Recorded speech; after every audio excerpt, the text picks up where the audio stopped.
the June 30th Policy Committee meeting. If you have not done so, please mute your phone. Anyone who does not mute their phone may be muted by the call moderator and removed from the call. Additionally, if you please turn off your video if you are not a board member, a CEO, or their staff. And I will now read a roll call of the board to identify who's present. Please identify yourself first before speaking on the record. Chair Sally.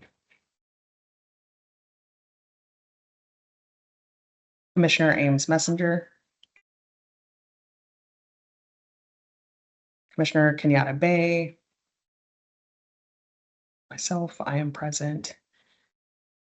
And for public comment, if any member of the public wants to provide a comment for today's committee meeting or future committee meetings, you can do so by signing up the day of the meeting. We have space for up to 5 individuals to provide written or pre-recorded comment to the policy committee. Speakers get 3 minutes each, and the public comment should address the policies that we're discussing. And individuals that are interested in providing public comment can do so by emailing public.comment@bcps.k12.md.us. You can call our board office at 443-642-4095, or you can visit the board office at the Alice G. Pender Hughes building at 200 East North Avenue, room 406. So information about the policy committee is on the website. We have a whole section on the policy committee. You're able to submit comments for policy. We have a policy feedback form that you can use on the website.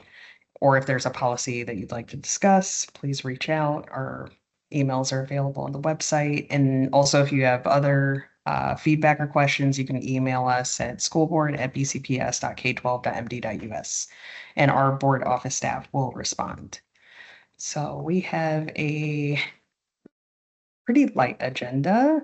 Our first presentation is going to be new policy on school leadership, operations, and support.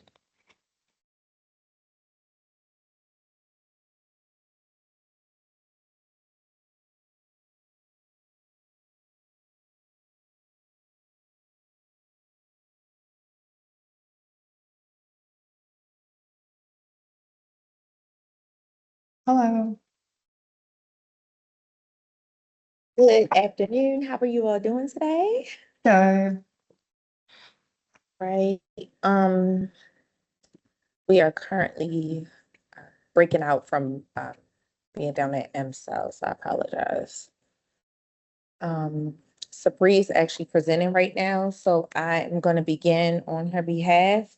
This is a group effort, so we are ready to go. Good afternoon, everyone. My name is Cora Parson. I am the Special Assistant in the Chief of Schools office.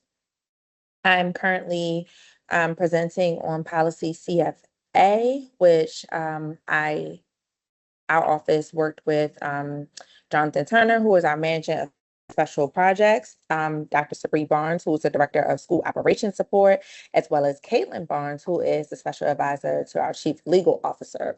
And so today we will be presenting about a new proposed board policy CFA, which focuses on leadership, operations, and central office support.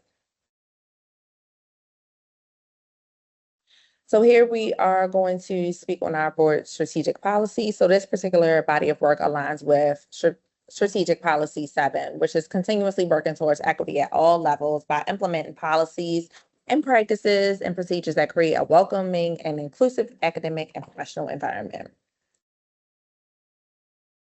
So moving on to why we created this board policy. Right now, there are a lot of expectations for our principals and school leaders that are just spread across multiple older board rules and existing policies. So it creates a lot of confusion and inconsistency, as well as repeated questions about who is responsible for what. So our overall intention with this policy is not to add any new duties or add any more responsibilities to our principals or our school leaders. We actually really worked hard to organize, clarify, as well as modernize our existing expectations that are already located across other board policies and administrative regulations, as well as our district practices. So we really worked hard to try to clarify how central office is supporting our school leaders. In this next slide, we're going to talk about the overview of policy CFA. The purpose will basically underscore that school leaders are fundamental to shaping outcomes for our schools and our students alike. And it also emphasizes the importance of central office supporting those school leaders at their core. So we'll have a lot of definitions that we'll speak about for key terms and general standards related to the school leader responsibilities and general standards related to existing school leader responsibilities. Moving on to an overview of the administrative regulation, CFA-RA. This regulation basically outlines system-wide resources for our school leaders and identifies the central office team that provides the support to the school leaders. School leaders are responsible for academic leadership, school improvement, instructional programming, and these are references that are already existing expectations around safe, healthy, orderly school environments, supervision and evaluation of staff, as well as our school budgeting, school management of operations, as well as our family and community stakeholder engagement. So in this slide, we're going to talk about the proposed language, which is system-wide support for our school leaders. Throughout this policy, CFA, as well as the administrative regulation, we identify the central office teams that support the school leaders with fulfilling their responsibilities. Some of the examples include how academics supports principals with curriculum and scheduling courses, or we're talking about how facilities supports principals with physical aspects of their building. When we continue to talk about the system-wide support for school leaders, we also want to include language about the support that city schools provides our school leaders, such as our school managers, our instructional leadership and executive directors, as well as speaking on how we are coaching for early career and school leaders, as well as the frequent updates, resources, and opportunities for professional learning that we want to expose our school leaders to. Moving on into our next slide, we'll talk about the proposed language and incorporation of the board rules. So we began this work back in October of 2025, and our chief legal officer and our the team has been working, and there are currently 13 remaining board rules about principal duties and responsibilities that were identified for the incorporation into this new policy. And again, I just want to repeat that the main purpose is to create a streamlined and a single way of having basically a North Star and a clear reference point for the responsibilities that our school leaders have in this role. And basically, policy CFA will address practical questions that may come up and a lot of the recent changes that we've had, specifically around like school readiness, our staff communication, as I spoke about the physical security of our buildings, substitute coverage, emergency drills, our handbooks, supervision, evaluation, as well as our principal absences. And if you look in our appendix, there's a full list of the remaining board rules that is located in that portion of the document. Moving on to this next part, we're going to talk about the proposed language around streamlining the existing references. So there's a lot of emphasis on the existing school leader responsibilities as it relates to our curriculum, course scheduling, grading, test administration, how we handle visitors onto our school property, excuse me, as well as student behavior and discipline, and last but not least, really getting into our school budgets and our financial operations. Moving along, our proposed language also includes responsibilities about mandated reporting for our child abuse and neglect reporting and investigating of our gang activity, as well as collaborating with the Office of Fair Practice and Compliance in response to any claims related to discrimination, which is also inclusive of sex-based discrimination. And lastly, but not least, the reportable offenses that occur within our schools and how we've tried to streamline that process as well. Moving on into this next slide, we are going to talk about our school leader hiring, which in this portion, we really try to include language that reflects the city schools' commitment to attracting, developing, as well as retaining highly effective school leaders. It gives us a high-level overview for what the school leader hiring process looks like, and including the importance of stakeholder engagement. Leading into this next slide, it goes over our engagement policy. So this plan specifically classifies as a tier 2 policy update or a new policy without broad public impact, with public postings on our city school website and outreach to stakeholder groups. This is inclusive of our advisory board, school operations partners, labor unions, our PTA council, student representatives, community partners, as well as family and community groups. So we just want to briefly talk about some of the proactive engagement we've been trying to work through as a team. We have engaged with 3 stakeholder groups and identified initial feedback that we actually could incorporate into the revisions that we're presenting to you here today. And those groups are our principal advisory group, our school operation and student managers, as well as Zaza. These groups will also receive additional engagement opportunities after the revisions are shared. And on this slide, it goes over our current revision timeline. So this policy has gone through a structured development process, and we identified as a team the remaining board rules that are related to principal duties and responsibilities that we still have to incorporate into the current board policy. Then we moved on and tried to really refine and develop the language that would align with the board rules and existing policies and administrative regulations without overcomplicating things.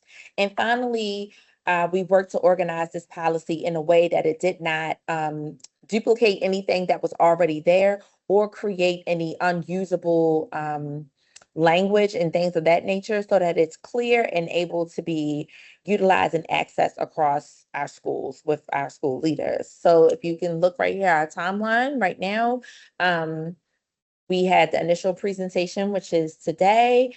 In August, we will do first reader, and then we are scheduled for a second reader in October of 2026.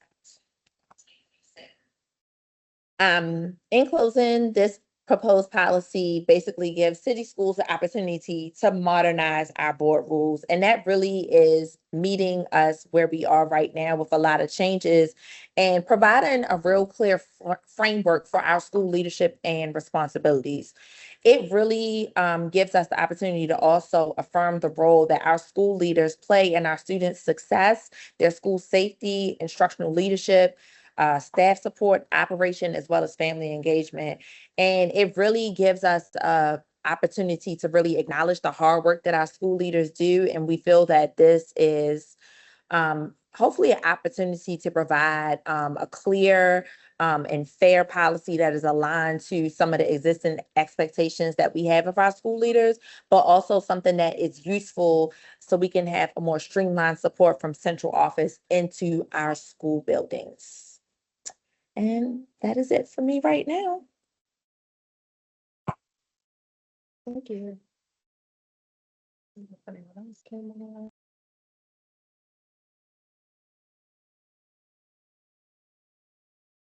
Okay, we're jotted down some questions. Like I know in the new policy, it talks about communicating regularly with staff. I know that across the board, like communication looks different at different schools. I'm wondering if there's a way to like more clearly define like what regularly means as like a standardized practice. Yeah, yeah, I think that would be helpful to have Yes. like, yeah. I think that is something that we've been working on in the Chief of Schools office. I know under Chief Jose, one of the main things that we tried to pick up on, and even in our previous leadership with Chief Davis, trying to streamline the communication to our school leaders so that they're not overwhelmed One of the things that I feel that we had a good success with is our school leader updates. That is an electronic newsletter that comes out to our school leaders where it just gives an overview of touch points from all offices that touch our schools. And we actually reduced it to 3 times a week so that it's not oversaturating them. We have other opportunities where we connect with our school leaders with Muscle, which is led by my colleague, Dr. Sabri Barnes. That is monthly updates to our school leaders, which we have gotten positive feedback from around that, as well as also strategically planning through our school readiness how we are going to support our schools, the things that we want them to help them accomplish, and what we are going to do collectively within central office to work to support them so that they are not overwhelmed when the school doors open up for our students. Yeah, and just to clarify, like the one that stuck out to me is like the principals are responsible for communicating regularly with school staff. So yeah, because I know that some communication like to staff is that's kind of like what I'm meaning is like it can be different. Like I know some principals may do like a check-in, or they may have like a practice where they check in with staff at the beginning of the day, and then there's maybe some schools where they communicate directly with the principal a lot less. So, good afternoon. So to kind of answer your question, principals actually have a contractual obligation around, like, at the bare minimum, having faculty meetings. Um, the problem is faculty meetings are usually hosted once a month, but information is just constantly changing and constantly having updates. So just having that once a month touch point just not sufficient. So you have principals that some principals do weekly newsletters. Some principals use other platforms like Class Mhm. Dojo to communicate information um, to school-based staff.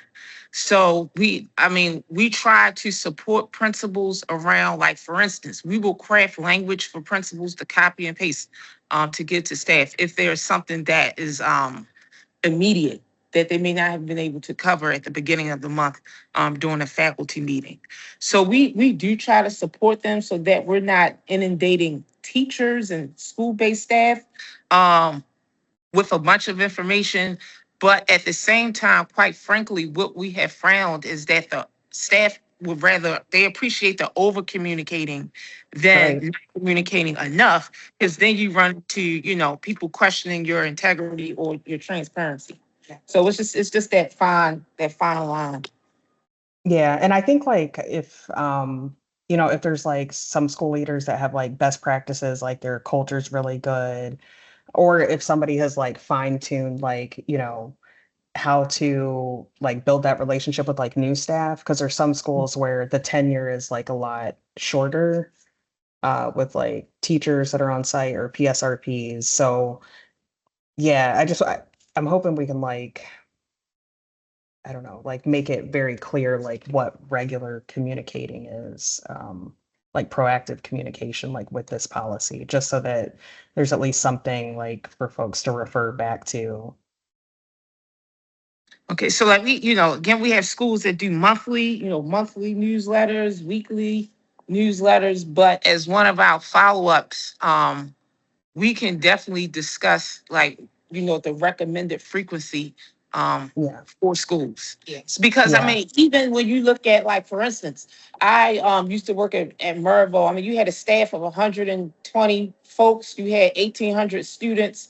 There was literally a newsletter that went out every morning without fail, because it was just constantly, you couldn't play telephone game with a hmm, staff that large and a school that large, where you may have a school that's, their size is a little more quaint, where they can just, the principal could call everybody together 5 minutes before the staff leaves for the day to just give a quick update. But we can definitely work to try to, just identify like 3 best practices or yeah, cadences for communication. We can yeah. take that into the. Thank you. And especially like because that section talks about like supervision and evaluation of school staff. I think that would be really important. And then the other note that I had, I know y'all are still working on community engagement, but I think one of the things that may like connect the dots with that is having like a sample group of teachers to talk to, just to like get feedback. And it would be great if it was like randomized, just so you get like a broad range. Because I know sometimes like going through like the different groups, like you may get the same people's feedback every time. And then the other thing that I thought about was like a sample group of parents when it comes to the community stakeholder engagement, because Okay. that's another one of those areas that I definitely want us to like strengthen, because it varies like depending on the school community. Like school communities have different needs, but if there's a way to like at least know like baseline, no matter what school I go to, like this is the standard or like the expectation that I should have like from a principal of how I should receive information. Yeah. Okay, yep, so we will, we definitely, I think this is some work that we could partner with, comms with. So we could definitely, again, we're here to get feedback, and I feel like one of our next steps just around that standardization of communication, would definitely be a body of work that we can partner up with them, with. So thank you. Thank you. Yeah. This is great though. I think this will be really helpful. Thank you. Any other questions? I don't know if any other commissioners jumped on. Nope, doesn't look like we have any. Thank you. Thank you Have so a much. have a great summer too. You too.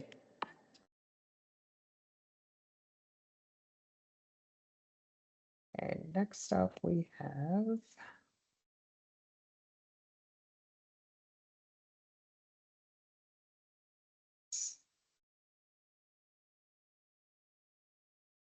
bulk updates of compliance reports on the agenda.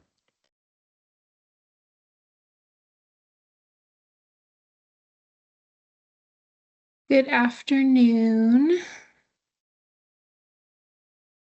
Hi.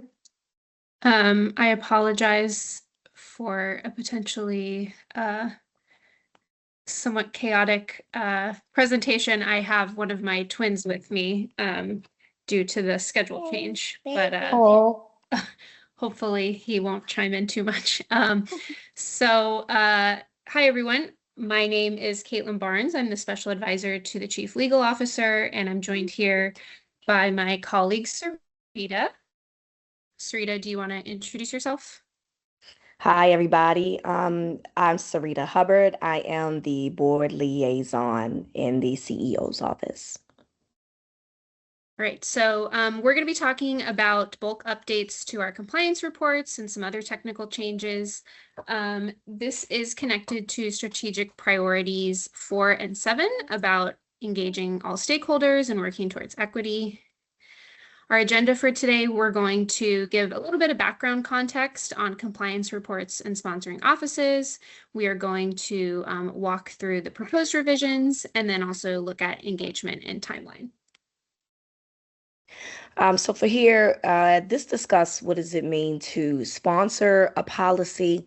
Sponsoring offices typically are listed under each policy at the end, and it will give you who is in charge of the policy. So as you can see here, they have OCEE as an example listed as the sponsoring policy who would handle any updates or any additional information regarding that policy.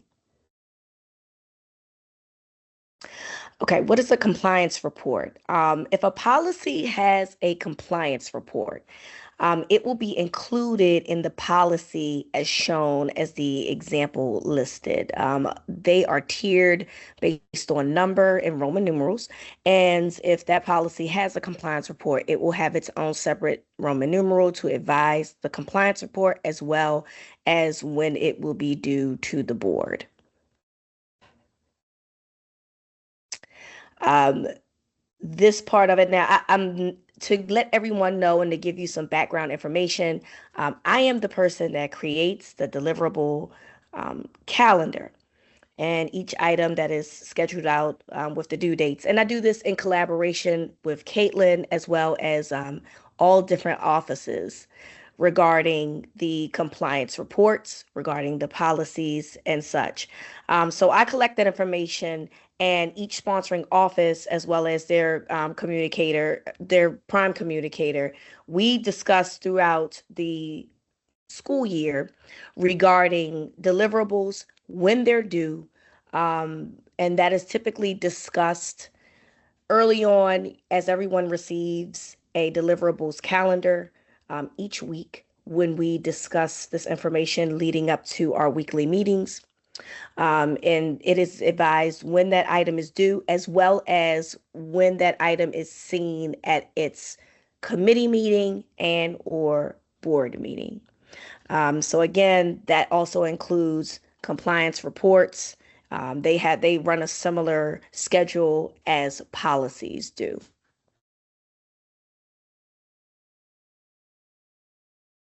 Okay, so getting into the scope of the revisions that we're proposing, there's two main buckets associated with these revisions. The first is that we've identified some compliance reports that we think should have updated due dates. Sometimes this was due to the cadence of board meetings. So there's usually fewer board meetings and committee meetings over the summer. So to the extent that policies had compliance reports due over the summer, it was hard to make sure we were meeting those deadlines. And then for some of the other compliance reports, there were a couple where the data used in the report becomes available after the deadline that we have. So we just want to make sure that all of those deadlines align. And then other times we got feedback from the sponsoring office that the deadline just didn't work with the cadence of work that they do every year. And then in a couple of other spots, we identified where the sponsoring offices should be updated to better reflect who owns the work. So here you can see some of the proposed revisions. I'm not going to walk through each of these in depth, but you can see all of these policies. We're proposing a change to the compliance report due date. Same thing on this slide, and all of the ones on this slide have to do, we just want to reflect the cadence of board meetings over the summer. This slide shows some additional compliance report due date updates, and then also a policy where we are proposing changing that policy sponsorship. ILA is currently owned by 2 offices, and we think it should be owned just by 1 to streamline and simplify things. And then this slide has additional compliance report due date updates. So as we were going through and making those proposed revisions, we identified a couple of other technical changes that we think it makes sense to include. So this includes some minor tweaks to align the policies with how we currently approach things like capitalization, how we refer to other policies, how we cite to legal authority. We just want to make sure all of that is standardized to the extent it can be. We also updated references to offices and other entities. That's particularly important when some of the policies are older, the names might have changed. And then some ongoing work that we will be bringing updates about at First Reader is we're working to identify where some of the definitions in these policies can be updated to match definitions in other policies. And again, this just gets to how we want to standardize our terminology to the extent possible so that a term in, so that a term in one policy means the same thing in another. So here's the engagement plan for this group of revisions. As implied by the title, this is a tier 1 policy because it is technical changes, minor updates. So we will post it on the website for feedback and also reach out to all of these groups. And here's our timeline. Obviously, we're here today for policy committee and then first reader in August and second reader at the beginning of September. So if there are any questions, happy to answer those or other comments for feedback. Thank you. Yeah, no questions from me. I think I might be the only one. Wait, hold Oh. up. We got a hand. Chair Sally, yes. How you guys doing today? Good. Did we receive any public comment on this? I mean, I think it's pretty straightforward. I may have missed that part. Yeah. No, we haven't received any public comment yet. We also haven't started it just because this is the first time it's coming to policy committee. So we were Got it. planning to follow the same cadence of, kick it off at policy committee and then continue on for first reader and second reader. Got it. And I guess like a question to frame up that may be helpful is to know, from the public, like what, from a consumption standpoint, like what would be more helpful for them as they take a look at compliance reports, XYZ, but just from a stakeholder lens, I would just be curious, how the public would like to continue to interface with them. Something to think through. Yes, I agree. Almost in terms of like, because it's useful obviously for, the board to have these compliance report, but it's also a really good sense of information for just the general public. So thinking about how can we make these like the most usable for everybody who might need them. Yeah, I appreciate that.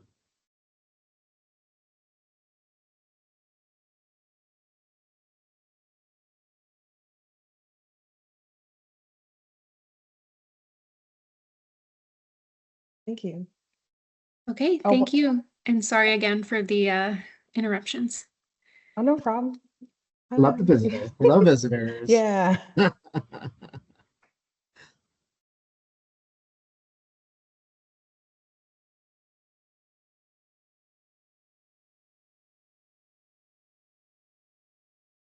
And next up, we have policy BEGG, public participation during board meetings, tier 1. Hi, everyone. This is mine. This is Yusuf Ahmed, the Board Executive Officer. While I pull up the presentation, Caitlin, I just want to say you have the most well-behaved paralegal in the city. Oh, thank you. I'll pass on the compliment.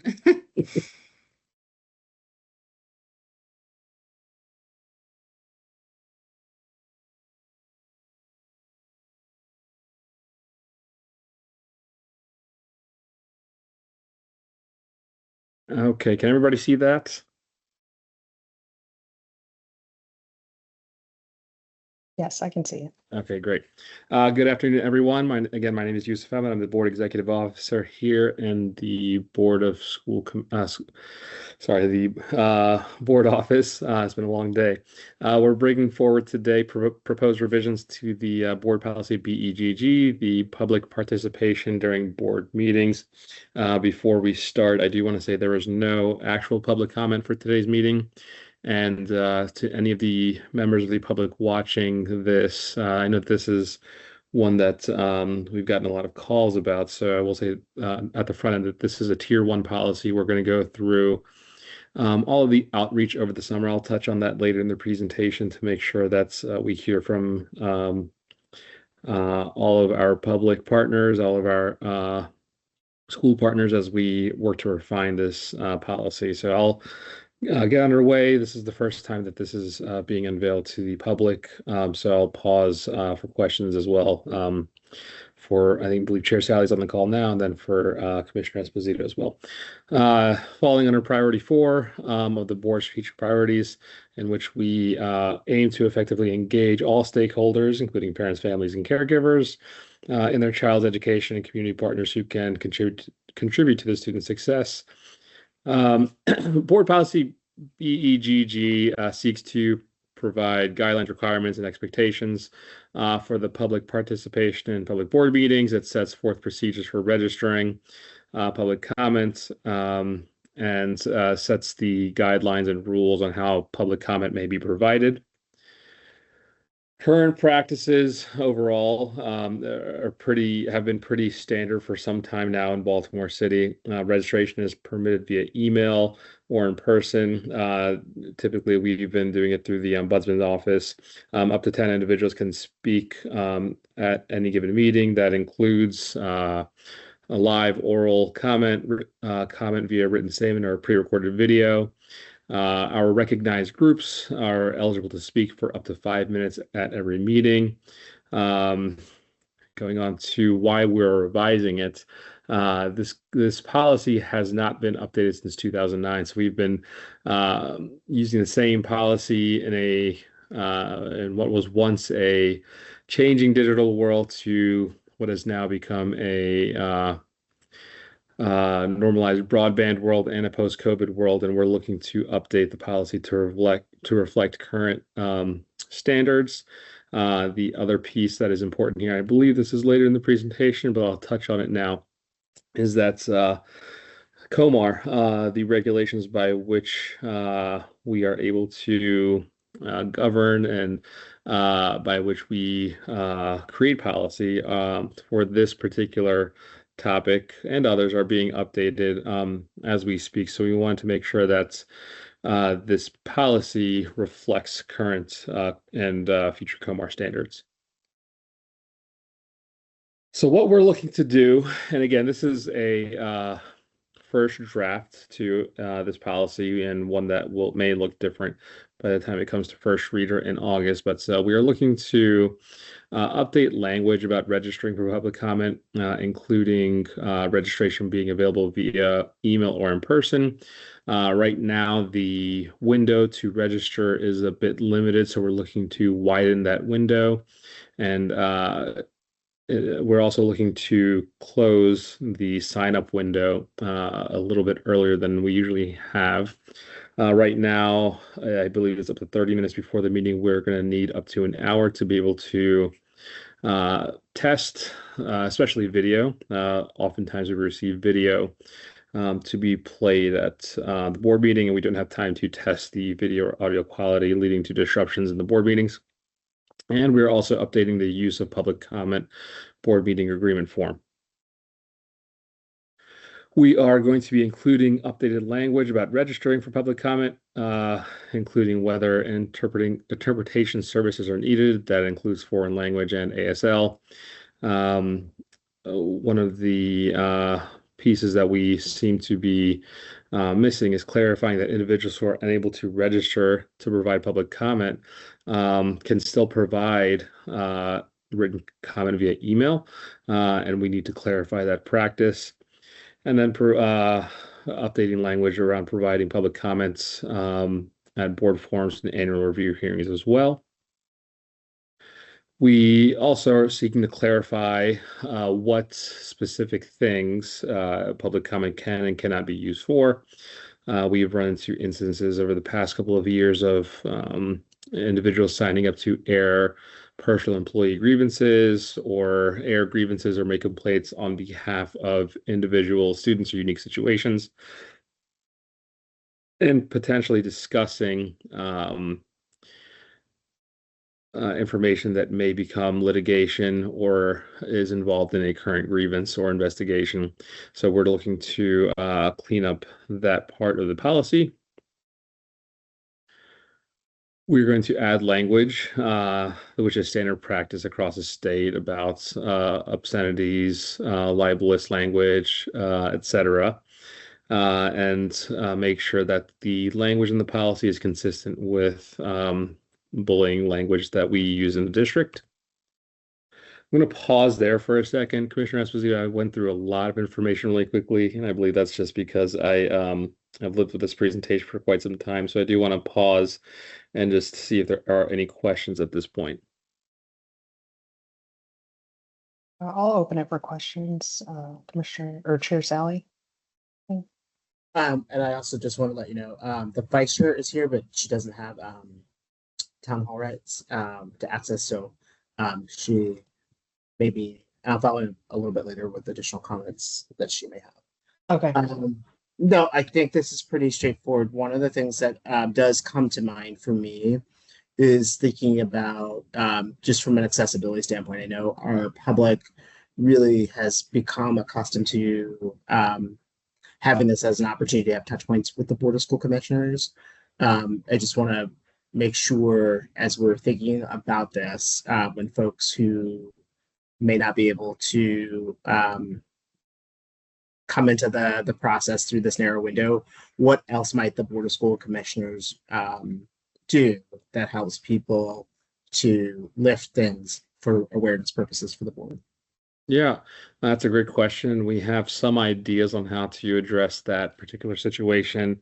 It will be part of our outreach this summer as we get geared up to present this to the full board at the August 18th meeting. One of the ideas to address that, and we'll look to do this in an equitable way, is anybody who cannot attend would like to provide comments in a similar fashion in which the Baltimore City Council and the state legislature handle written comments, so that an individual who wants to have their opinion heard or viewed can provide written comment that can be posted publicly and provided publicly at the meeting in question. So we're still working our way through those steps in that process and how to do it in an equitable fashion, but that's one of many ideas that we'll continue to work through. Okay, that's helpful. That's one that comes to mind now. I may have another one on the other end of the second half of the presentation. Yeah, none from me yet. Okay, so I'll keep so for group comments, and this is the not latter half, latter 25% of the presentation. We are going to add language to operationalize the board's interest and hearing from a diverse range of perspectives. We want to more clearly outline that a group may designate multiple individuals to speak during their assigned slot. One of the questions that we came up against multiple times this year is that and I'll use this group because they are one of our frequent flyers. CCAC has come to the board a number of times to speak in their group comments slot, but we have to clarify with them later in the school year that more than one individual can speak during that group slot. That needs to be clarified for other groups as well. And this process would also apply to members of recognized groups who sign up to provide individual public comment. As I mentioned, we are, this is ongoing work. Our office, the Office of Legal Counsel, Communications, we are going to be working this summer to refine this. But it is important that we open this up now so that we can align with the ongoing revisions in COMAR. And I do want to say to the Office of Legal Counsel and Communications, whoever put this this slide together, I love this picture. I mentioned this a couple of times. The State Board of Education is currently considering revisions to COMAR as it relates to public board meetings in general, and public comment is a part of that. So we are monitoring that to make sure that's our refinements and edits to this policy reflect what is going to be consistent with state language. Again, this is a tier 1 policy, so we'll be following the standard tier 1 plans we have for many other policies, and we'll be doing this work over the summer. Went too fast. The last piece here on the timeline. Today is the first iteration of this being unveiled to the policy committee, and we'll be looking to bring this back to first reader on August 18th, and we'll make sure that we do that work between now and first reader with care, and to make sure that every voice is heard, and we take everybody's opinion into consideration here. So let me just flip over to the end. Turn my camera on and turn it back over to you, Commissioner Esposito. Thank you. Are there any other questions? No. Okay, we have 2 compliance reports. We have a compliance report. Hold on 1 second. Let me see if Vice Chair, she may have a comment right quick.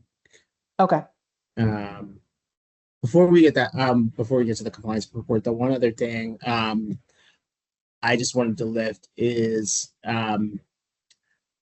with our topics, like when we're having stakeholder engagement, I think it may be really important for us to also consider, making sure the public is aware, how the board may close the loop on public comment, not just that occurs in the board meeting, because we put a lot of emphasis on the board meeting, but as we're also thinking about the totalities of the channels. I guess the question that I wanted to lift up for the public is just some thinking from us in terms of what may be some of the challenges to work through with how information comes into the district around board policy or questions around implementation. So, for example, we know things go in through the CEO's office, through other portals. You know, what does that consideration look like, Yusuf?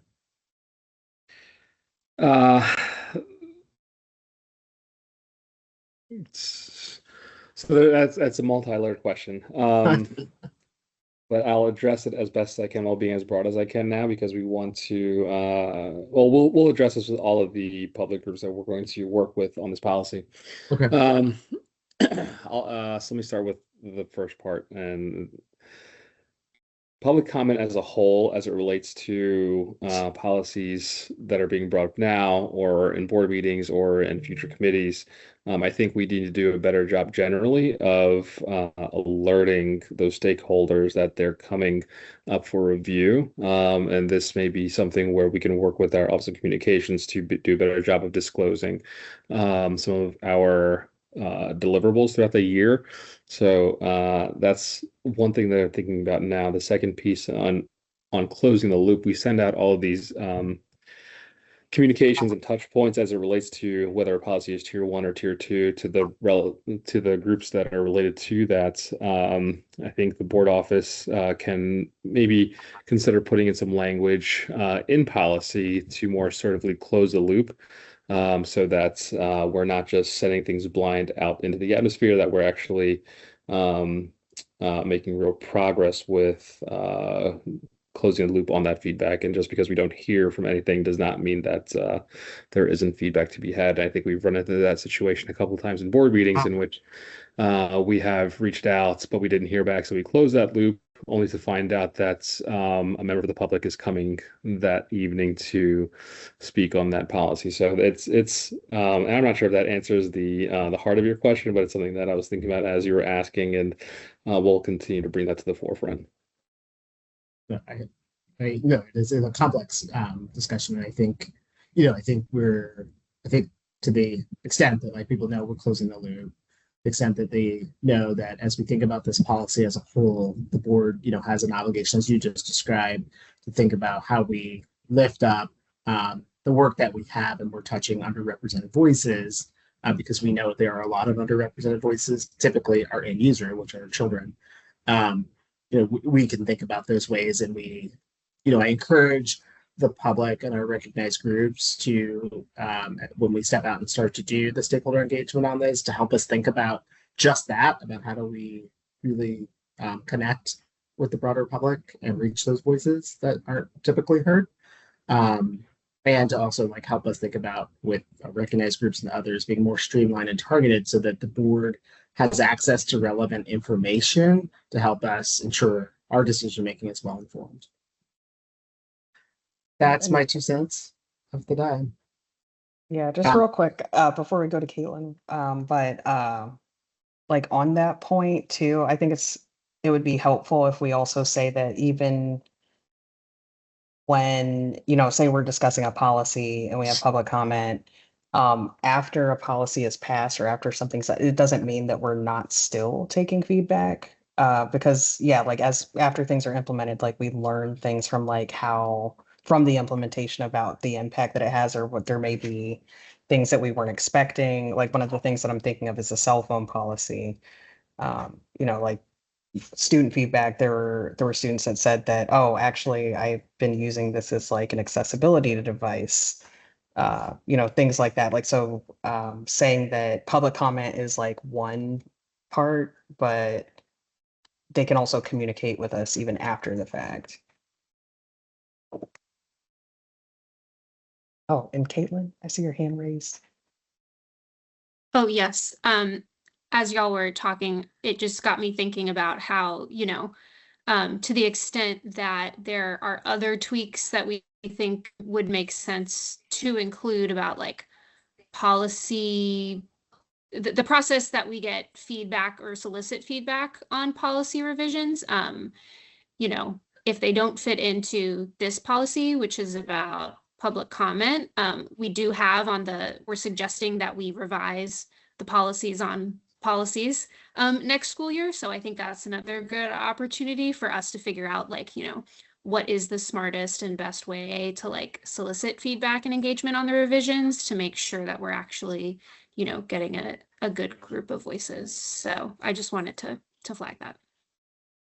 Caitlin, to that point, I think not to go down that path, but like I do appreciate you lifting that up because I also think this is where this could be a shared responsibility. You know, we're typically pulling in public comment on revisions, but I think where our offices within city schools can help us is to do the push around that. So they know more than the Board of School Commissioners in terms of like, who are the affected? That's what I would like to start to see is like, who are the affected stakeholders by X policy? Like, who are the groups that you know that you're normally conducting business with or doing outreach or surveying? Because I think that also helps us not only on like policy revisions, but stakeholder engagement. So it is more authentic as a whole. I think it could serve both masters on both ends if our city schools team, as they are putting this forward for consideration or whatever it may be on an annual basis. And when they know something's coming before the board, whether it's in committee or the full board, helps us to like push out too, so we can receive in. I don't know if that is that something, Caitlin, that like resonates or Yeah, no, that makes sense. Sorry.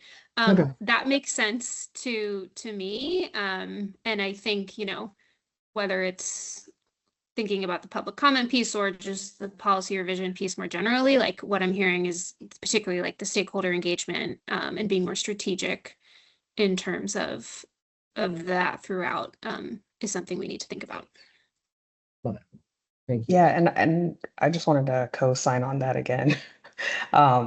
Having the most impacted people, getting feedback from them first, because I think like sometimes when it gets into the weeds and the most impacted, the one that comes to mind is the policy that we were reviewing about students' eligibility for extracurricular activities.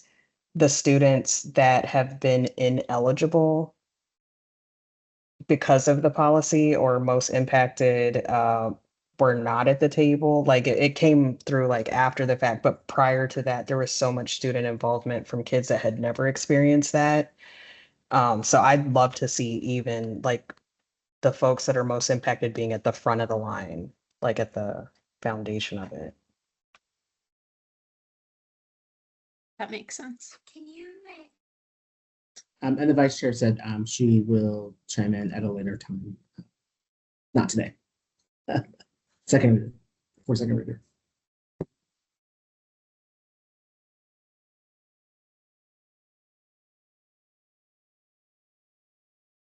Any other questions? No, none? Nothing additional. So we have two compliance reports, policy FCA closing schools and policy, well, first, do we have any questions, comments about policy FCA closing schools? I don't.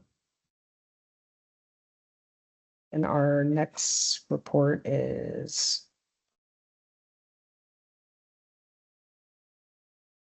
so many tabs. Policy KDD, media relations. Good afternoon. Hello. Hi. Yes, the compliance report for policy KDD, I'm proud to say it's not been eventful. Policy KDD, our media relations policy, is designed to ensure that our voice is always accurate. That being the district's voice with media is always accurate. It's always, and that the right people are speaking on our behalf. By board policy, the CEO is the sole spokesperson for the district. But as a practical matter, the CEO delegates down to folks like me, Sherry Christian, more importantly, my boss, Tina Highcupboard, and other individuals throughout the organization. What policy KDD and its associated regulation do is they ensure that our staff understands the terms of engagement for media. And largely that's if you are contacted by media, you send that to the Office of Communication, or if you want to reach out to the media to encourage them to cover an event, then you reach out to comms and we can still help you either way. For the second straight year, we did not record any violations of this policy. A violation would include a staff member speaking to media without authorization about the work of the district, and that we have to be key about that. When the policy was drafted in October 2020, there was a big discussion about, well, if I'm a private citizen, shouldn't I have a right to speak about my job? Shouldn't I have the right to speak about matters of public concern that have nothing to do with the school district? And policy KDD allows for that. But in this case, when it comes to us, when you're speaking about your job or outcomes related to Baltimore City Public Schools, you should receive permission to do so. And again, we didn't incur any violations of that. Looking forward towards next school year, we're going to continue our training regimen.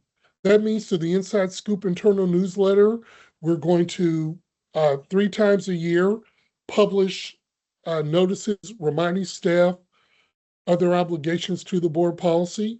We also include information on the staff webpage, but most importantly, a lot of it's just coaching. And thankfully, a lot of our staff, when they have questions about how to remain compliant, they reach out to the Office of Communications as the policy mandates, and we give them good coaching and many times approvals. So all in all, policy KDD and its associated regulation, we continue to see great compliance. We'll continue to train the staff, and that's my report. Are there any questions from anybody that can answer? Thank you. Any questions? No, I just want to share my thank yous for the work that the Office of Communication does to really support not only the Board of School Commissioners, but our city schools employees from Central District to our schools. So I appreciate it. Thank you, Chair Sally, and thank you, Commissioners. Thank you. Nice seeing you. And that brings us to the end of the agenda. And it looks like this is our last policy committee meeting of this calendar year. Yay. So our next meeting is going to be in August 25th, 2026. That will be the first policy committee meeting of the next calendar year. That will be a virtual meeting, and as usual, people can sign up for public comment. We have 5 spots for public comment. You can send pre-recorded videos, written testimony. Yeah, so if you have any questions, feel free to reach out. And thank you all for your work this year. Right. Thank you for your leadership. Yep, And thank you to our staff for all the support too. 100%. They've been great.